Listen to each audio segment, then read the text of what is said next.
Hello and welcome to my tutorial. Today we will discuss generation of computer in computer application and management.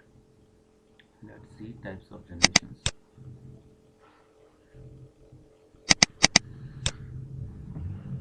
Introduction. Computer generation. Computer is an electronic device that manipulates the information or data. It has the ability to store, retrieve and process the data.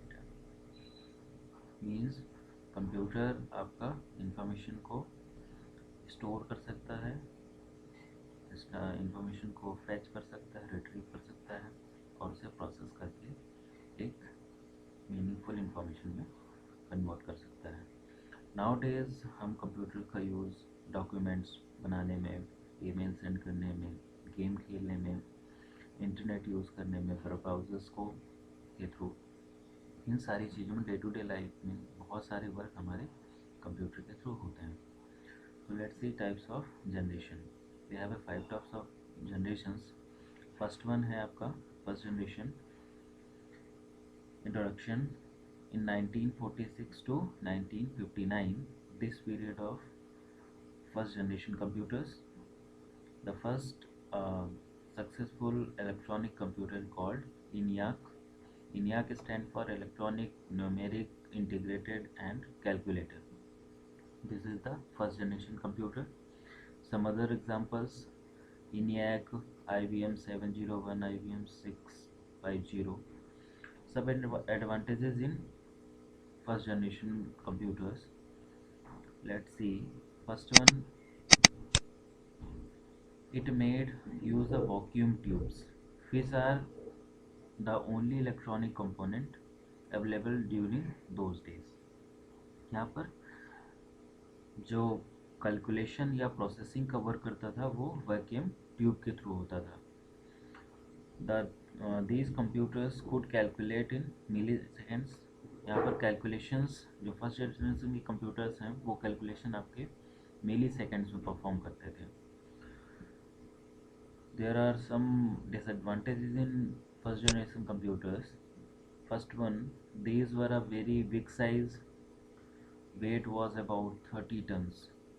Means कि काफ़ी बड़े होते थे, room size के होते थे, जो कि आप वेट 30 टन्स के अराउंड होता, that is very big.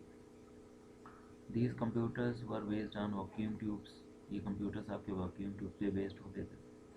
These computers were very costly, क्योंकि ये बहुत ज़्यादा कॉस्टली होते थे, साइज़ भी इनका बहुत ज़्यादा यूज़ होता था. It could store only the small amount of information due to the presence of magnetic drum. Magnetic drum में इंफॉर्मेशन यहाँ पर स्टोर होती थी, जो कि स्मॉल अमाउंट ही सेव कर सकते थे हम लोग KB या MB में. As the invention of first generation computer involves vacuum tubes, so another disadvantage of these computers were vacuum tubes requires a large cooling system. क्योंकि वैक्यूम ट्यूब्स आपकी heat up बहुत होती थी, जिससे उन्हें कूलिंग की ज़रूरत होती थी काफ़ी ज़्यादा. सो कूलिंग आपका उन वैक्यूम ट्यूब्स को कूल करने मेजर इशू था, मेजर प्रॉब्लम थी. Lace work efficiency. यहाँ पर वर्क एफिशिएंसी भी बहुत लो थी, क्योंकि यहाँ पर मिली सेकेंड्स का टाइम लगता था किसी भी कैलकुलेशन को परफॉर्म करने के लिए. Limited programming capabilities and punch card were use for take input. यहाँ पर प्रोग्रामिंग जो कैपेबिलिटी थी वो बहुत लिमिटेड थी, और जो भी इनपुट देना होता था वो पंच कार्ड के थ्रू देते थे, क्योंकि उस टाइम पर माउस और कीबोर्ड इन्वेंट नहीं हुए थे. सो पंच कार्ड आपका एक फ्लॉपी टाइप का ही कार्ड होता था, उसके थ्रू कोई भी इनपुट हम सिस्टम को देते थे. Large amount of energy consumption, क्योंकि बहुत ह्यूज अमाउंट पे एनर्जी कंज्यूम करता था, साइज़ भी बहुत ज़्यादा था, एक रूम के साइज़ के बराबर होता था. सो ये एनर्जी कंजम्पशन भी बहुत ज़्यादा करता था electricity. Not reliable and constant maintenance is required. Reliable तो था ही नहीं, क्योंकि कभी भी फेल हो सकता था, ये फेल हो जाता था. Let's see second generation computers. 1959 to 1965 the period of second generation computers. Second generation computers में आपका वैक्यूम ट्यूब की जगह यूज़ होने लगा क्या, ट्रांजिस्टर्स। ट्रांजिस्टर्स आपने पढ़े होंगे, पीएनपी एनपीएन ट्रांजिस्टर्स, या सॉरी ट्रांजिस्टर्स। तो आपके वो ट्रांजिस्टर्स आपके सेकेंड जनरेशन कंप्यूटर में यूज़ होने लगे। कुछ एग्जांपल्स हैं आपके सेकेंड जनरेशन कंप्यूटर्स के: हनीवेल 400, IBM 7094, CDC 1604, CDC 3600, यूमैक 1108। ये आपके कुछ सेकेंड जनरेशन के कंप्यूटर्स थे जो डेवलप हुए थे। एडवांटेजेस हैं: due to the presence transistors instead of vacuum tube, the size of electron component decreased, less energy, and not produce as much heat as first generation। यहाँ पर transistors use होने लगे instead of vacuum tube, जिससे उनका size decrease हो गया, क्योंकि transistor का साइज काफ़ी लेस होता है as compare to vacuum tubes. Less energy consumption होगा, क्योंकि अगर साइज छोटा है तो फिर वहाँ पे एनर्जी भी कम कंज्यूम होगी। नेक्स्ट वन है assembly language and punch card were used for input. यहाँ पर असेंबली लैंग्वेज भी इंट्रोड्यूस हुई और पंच कार्ड। तो यहाँ पर असेंबली लैंग्वेज के थ्रू हम यहाँ पर कोई भी input with the help of punch card देते थे। यहाँ पर भी कीबोर्ड और माउस नहीं थे। Low cost than first generation computers, क्योंकि यहाँ पर साइज डिक्रीज हुआ, जिससे कॉस्ट भी डिक्रीज हुई। बेटर स्पीड, कैलकुलेटेड डेटा इन माइक्रो सेकेंड्स। यहाँ पर स्पीड भी इंक्रीज हुई और कैलकुलेशन वहाँ पर इंस्टेड ऑफ मिली सेकेंड्स यहाँ पर क्या हुआ, माइक्रो सेकेंड्स में कैलकुलेशन परफॉर्म होने लगे। Better portability as compare to first generation. First generation के कंप्यूटर्स रूम साइज के होते थे, तो ये आपके उससे रिड्यूस हुए, अप्रॉक्स 5 to 6 फीट के एरिया भी फिट हो जाते थे। तो यहाँ पर इनकी पोर्टेबिलिटी भी आसान हो गई, one place to another place ले जाना आसान हो गया। Some disadvantages: cooling system was required, यहाँ भी कूलिंग सिस्टम रिक्वायर्ड था। कांस्टेंट मेंटेनेंस वाज रिक्वायर्ड, यहाँ पर हम कांस्टेंट एक रूटीनली आपको मेंटेनेंस करना होता था। Only used for specific purpose, यहाँ पर स्पेसिफिक पर्पज ही फुलफिल हो पाता था। सपोज कैलकुलेशन के लिए बनाया तो कैलकुलेशन ही परफॉर्म होगा, उसमें सॉन्ग्स प्ले नहीं होंगे या कुछ और वर्क नहीं, लिमिटेशंस थी। Let's see third generation computers. In third generation computers 1965 to 1971 is the period of third generation computers. These computers were based on IC integrated circuits। ये कंप्यूटर्स आपके IC बेस्ड हो गए। IC was invented by Robert Noyce and Jack Kilby in 1958 to 1959। IC was a single component containing number of transistors, means कि millions of transistor inside होते हैं one IC के। तो IC आपका एक काफ़ी कॉम्पैक्ट साइज एक कैलकुलेटिंग डिवाइस हो गया। Some examples of PDP-8, PDP-11, ICL 2900, IBM 360, IBM 370। ये कुछ एग्जांपल्स हैं जो थर्ड जनरेशन कंप्यूटर्स हैं जो थर्ड जनरेशन में डेवलप हुए हैं। Advantages of third generation computer: these computers were cheaper as compared to second generation computers, क्योंकि यहाँ पर साइज काफ़ी ज़्यादा रिड्यूस हो गया, सो यहाँ पर और उसका प्राइस भी डिक्रीज हुआ। They were fast and reliable, ये फास्ट भी थे और रिलायबल भी थे as compare to first and second generation computers. Use of IC in the computer provide the small size of computers. अब IC यूज़ हुआ तो IC आपका बहुत कॉम्पैक्ट साइज पे बिल्ट हुई थी, जिससे कंप्यूटर का साइज जो है वो स्मॉल हो गया।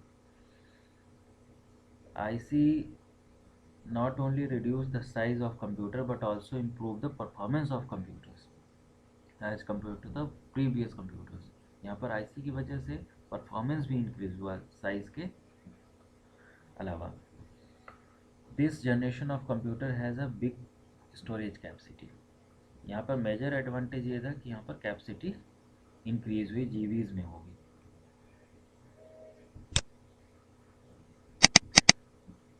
Instead of punch card, mouse and keyboard are used for input. यहाँ पर पंच कार्ड अब टेक्नोलॉजी काफ़ी पुरानी हो गई थी, अब यहाँ पर new technology I for input the instruction. Mouse और कीबोर्ड, माउस एंड कीबोर्ड के थ्रू अब यहाँ पर इनपुट कंप्यूटर को डिलीवर होने लगे। That they used an operating system for better resource management and used the concept of time sharing and multiple program। तो operating system भी यहाँ पर बेटर रिसोर्स मैनेजमेंट करने लगा, एंड टाइम शेयरिंग मीन्स कि मोर देन वन प्रोसेसेस एक same time पर run होने लगी। मल्टीपल प्रोग्रामिंग, एक साथ मल्टीपल टास्क कर सकते हैं, मीन्स कि म्यूजिक भी प्ले कर सकते हैं, टाइपिंग भी कर सकते हैं, गेम खेल सकते हैं। सो ये मल्टीपल प्रोग्रामिंग होने लगी एक सेम टाइम पर। These computers reduce the computational time from microseconds to nanoseconds। यहाँ पर जो कैलकुलेशंस हैं वो इंस्टेड ऑफ माइक्रोसेकेंड परफॉर्म करने लगा नैनो सेकेंड्स में। मीन्स कि जो सेकेंड जनरेशन कंप्यूटर्स थे वो किसी भी इंस्ट्रक्शंस को या जो भी इनपुट था उसे कैलकुलेट करने में माइक्रो सेकेंड्स का टाइम लेते थे, बट ये थर्ड जनरेशन कंप्यूटर्स आपके नैनो सेकेंड्स में उसको प्रॉब्लम को सॉल्व कर देते हैं। Disadvantages, IC chip are difficult to maintain, क्योंकि यहाँ पर मिलियंस ऑफ ट्रांजिस्टर्स इनबिल्ट होते हैं आईसी के अंदर, तो मेंटेनेंस काफ़ी कॉम्प्लेक्स था। The highly sophisticated technology required for the manufacturing of IC chips. यहाँ पर आईसी चिप्स को डेवलप करना काफ़ी सोफिस्टिकेटेड है, क्योंकि ये और इन्हें डेवलप करने के लिए हमें एक लेबोरेटरी की नीड होती थी जो काफ़ी क्लीन हो और डस्ट फ्री हो।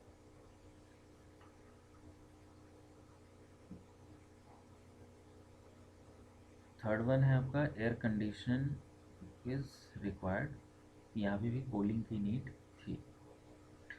Let's see the fourth generation of computers, 1971 to 1980, it is the period of fourth generation computers. This technology is based on microprocessors।